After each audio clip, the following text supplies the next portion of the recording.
All right, Joe Cook here with Noel Eagles. She had a great game tonight. NSU beat Hampton 3-0. Big win for you tonight.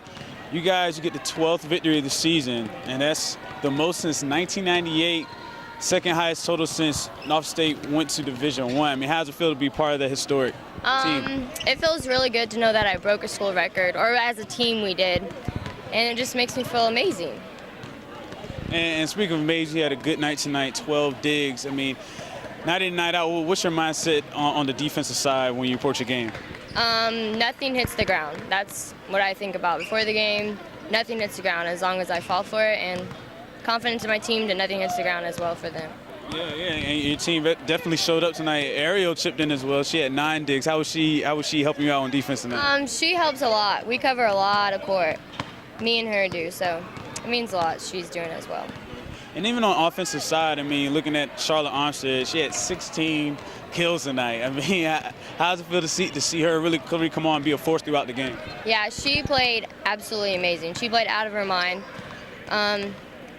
It makes me happy to know that she hit the ball so hard. It gets me excited. All right, and definitely exciting now that you guys go on a road trip to end out the season. What are some of the things you're going to have to do that you did in this game that you got to bring on the road? I think we're going to have more intensity, a little more energy. FAMU is a big-time rival, and we need a lot of intensity to beat them. All right, Noel says we need a lot of intensity and maybe some more height as well, but we're confident you guys get the job done on the road. All right, here with Ariel Candee tonight. Great game. We were just talking to Noel just a minute ago, and she was saying how you guys cover a lot of ground on defense. You had 9 digs tonight. You know, what were you seeing out there on the defensive side? They were kind of hitting over our blocks, but our blockers did a really good job of stopping them, so it made it easy for us to play defense. Like, it stopped a lot of ground, so we only had to work on going left and right, not so much all over the place.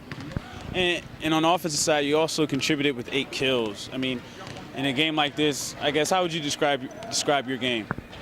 I mean, I think we were all excited. It's Battle of the Bay, and everyone expects Hampton to come out and be a good game. So we were all pumped up that everyone was here. So I think the energy just contributed. And earlier in the season, you guys beat them, but it was only 3-2. This one a little easier, 3-0. What was the difference between that early meeting and this meeting?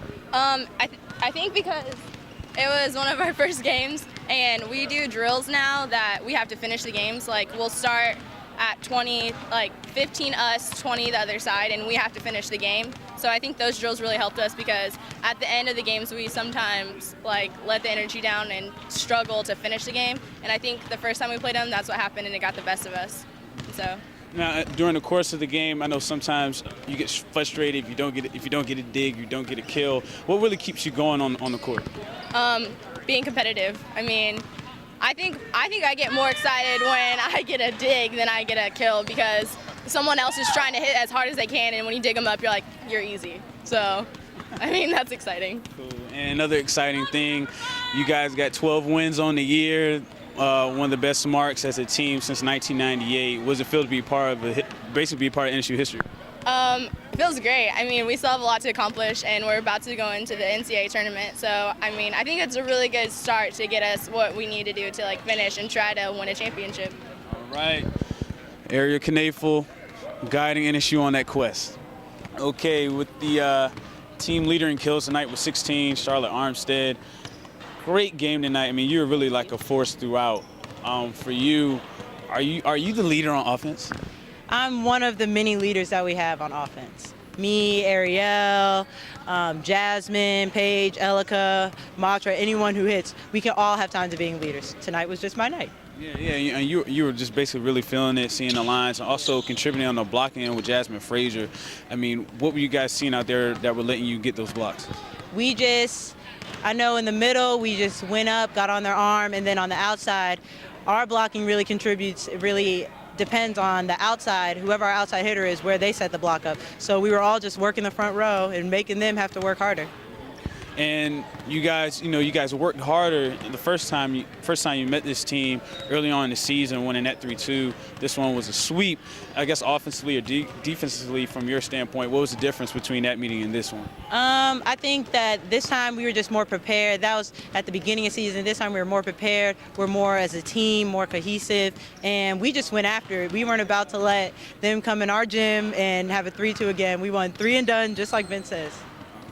Now, what are you guys going to need to do as you take this show on the road for your last 2 games? We're going to need to channel whatever it is we do at home. We're going to need to channel that on the road because our home crowd and our energy is just up at home. So we're going to need to bring that on the road with us. And one of the most successful seasons that the women's program has had here, 12 wins, the most since 1998. How do you feel to be a part of that? It's good. We're breaking records and kicking it. Well, now we're here with interim head coach Brandon Duvall, and hey, this program is definitely on the rise. Those 12 wins this year, the most since 1998. I mean, that's a pretty big mark. I mean, how proud are you of the team? It's really exciting. It's exciting to be a part of it too. I mean, we've been talking a lot in practices that winning is a habit, and it's a habit that unfortunately here at Norfolk State we really haven't had. And we got a bunch of kids that just really buy into it. They all know what it's like to work hard. They are very coachable, very just got great attitude. And then practices have been so competitive lately, we're actually having to tell people to back off, which to me, I'd rather do that than tell them we need to amp it up a little bit. So they're understanding what we expect out of them. They're getting it, and I think it's the right time of year to do that. I mean, we're going to the last 2 matches of the year, and then we've got the championships. I mean, what a good time to be playing good volleyball. So. Exactly. And in this game, what adjustments did you make in the preparation? Because the first time you played Hampton, it was a tough one. You won 3-2. This time it was 3-0. So what did you do to prepare this team to have a performance like this? We just talked more about attitude. We knew Hampton had some issues there. They've got a lot of injuries on their side. Their libero was out with a concussion. One of their best outside hitters was out. So they've had their struggles when it comes to injuries. We didn't really have to do many changing. We just needed to make sure that our attitude was in check. We wanted to come in, make sure we were talking about supporting each other, covering, really just getting amped up. Our girls, and sometimes it could be an underclassman or a freshman thing, but they think once the referee blows a whistle, I'm good, I'm ready to go. And that's why we have an hour-long warm-up. You can't just warm up your body, but you got to warm up your mentality too. And I think we did a good job of that today, and really didn't have to talk too much about X's and O's. We just said, just come out and play hard, and enjoy what you're doing. And the attitude and the hustle is definitely there. I mean, in the first set, people were diving in the stands, diving in coaches' laps to get balls and everything, and that's exactly what needs to happen. And another player that really created a spark as well is Jasmine Fraser. She didn't have a lot of kills, like stats won't pop up out you, but she had a kill that sparked like a 7-0 run in the second half. In the second set. And also, she was a force in blocking. You guys had 5 team blocks tonight. Yeah. I mean, how was she tonight? She was amazing, and she's exactly what we've been hoping for in a leader. For years now, we've had some great upper-class leadership, but for her to be able to be on the floor and, be a role model for the girls, she's fantastic off the court. She has the highest GPA, 3.9. So for her to be doing that well off the court and then come on and play such quality volleyball. And yeah, it wasn't, she wasn't dominant in the stats at all, but it was the quality of her play and the type of kills that got the team excited. And she's one of the most exciting people on the floor. When somebody gets a kill, you almost got to run from her because she's ready to knock you over. That's kind of excitement. That's what we need, and she provides that for us. And another one providing quality play, Charlotte Armstead. What more can you say about Charlotte tonight? 16 kills, just a force out there. Yeah, she been a most steady performer all year long. I've had the luxury of being around Charlotte for a couple of years now, and the growth that she's had in this 1 year alone has been amazing. She's been a great leader for us, and as a sophomore, for her to play at that level right now in our conference, it just makes it so much more exciting. And she's one of the main reasons, next to Nicole and what Noelle's doing and what Ariel's doing for us. She's been one of the main reasons why we've seen a lot of success, and we're proud of her. And like you said earlier, you guys will be wrapping up the season on the road. How much will you miss this atmosphere as you guys close out the season? We'll miss it, especially when we're in other people's gyms. We're definitely going to miss it because we're not going to have people really on our side. But it's a sign of what's to come. If this is the kind of excitement that we're starting to generate on campus, and it was a slow growth throughout the season, I can only imagine, given some more time and more development over the spring and into the fall again, and we get everybody coming back, it's going to be great. I think the student body's starting to recognize us as a quality team. I think the play's been exciting. And, and the girls are doing a great job getting their classmates and their families and people to come out. This is only a start. I tell the girls, this is the beginning. This is, you're here for, a couple more years for those freshmen and sophomores. You are starting our tradition. And it's really up to you on how we build that tradition. I think it's been a good sign this year with our home crowd and the excitement that the administration is bringing to the team. It's been great. And lastly, what's the message to the team as you guys wrap things up on the road and get ready for those MEAC championships?